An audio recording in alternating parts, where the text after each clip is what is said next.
Once photographers realized that our influence on the land was a worthwhile subject, it wasn't long before they recorded that impact in shameful detail. One of the things that New Topographic said was, "We're making a mess out here." We want to describe these problems to people so that we can help prevent this from occurring. Photographs of toxic waste or nuclear sites or just general abuses. And I think there's a conscious advocacy approach. Landscape photographs that have an environmental statement are really saying we are responsible. Everything that we do has an impact. And we need to reconsider our actions, because whatever happens to this planet is our responsibility. Environmental advocacy is one goal of landscape photography. Capturing the beauty of the wilderness is another. Photographers can be torn between these two ideals. We have the earlier photographers saying, you know, this is a wonderful landscape and it's wonderful because it's wilderness. There's nobody there. But it's kind of away from you. It's in the distance. You're not a part of it. It's not a place that we belong in. On the other hand, we have the most recent photography done, which shows us some of the abuses of the landscape. And it's as if to say, you know, look how we've screwed this place up. You know, we have just done the worst job of taking care of this landscape. One says the landscape is better off without us, so we don't belong. The other one is, look how we screwed it up and we don't belong, and in both cases we don't belong.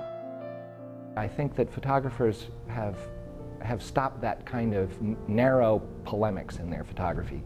But the question of what have we done, I think can be asked without the tone of despair in your voice that we used to have when we say, oh, what have we done?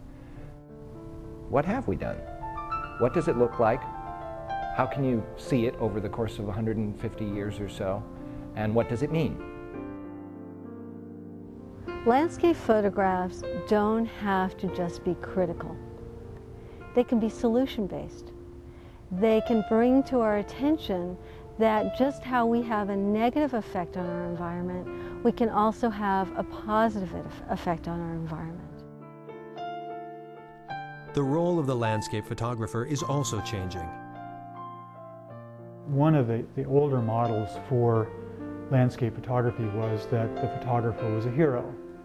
They'd go out in the landscape and bring back these images, you know, what I call trophy images of the West. And the reality of contemporary life is that things have changed. And we find that more and more landscape photographers publishing work in magazines, they're popularizing the place to the point that it's no longer wilderness anymore. It's not a good model. Even the landscape itself as the subject of a photograph is being reconsidered.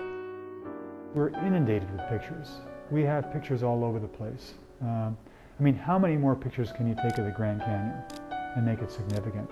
What I think the challenge is not to go out and find new wilderness places, but to really begin to understand what's in your backyard.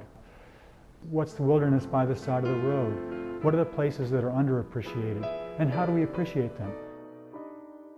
With the roles and viewpoints of photographers changing, how are they expressing their artistic vision today?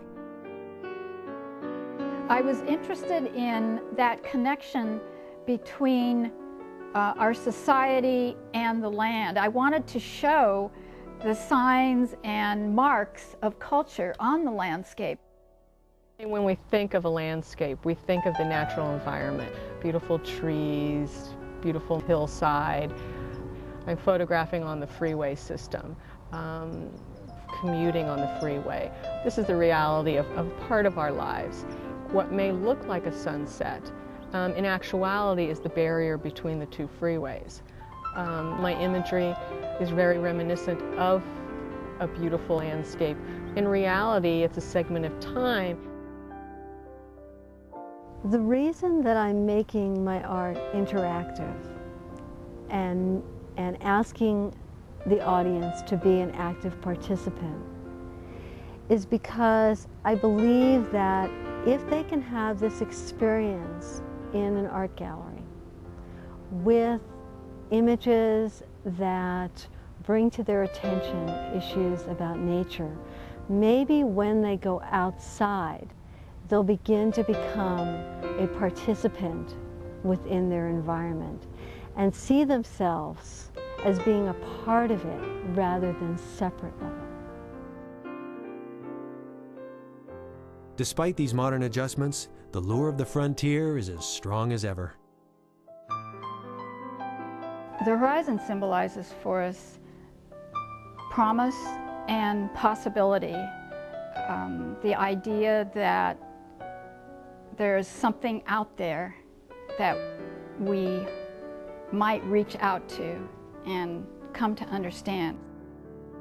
No matter where they find it, it's the photographer's privilege to discover the frontier through the view of the shutterbox.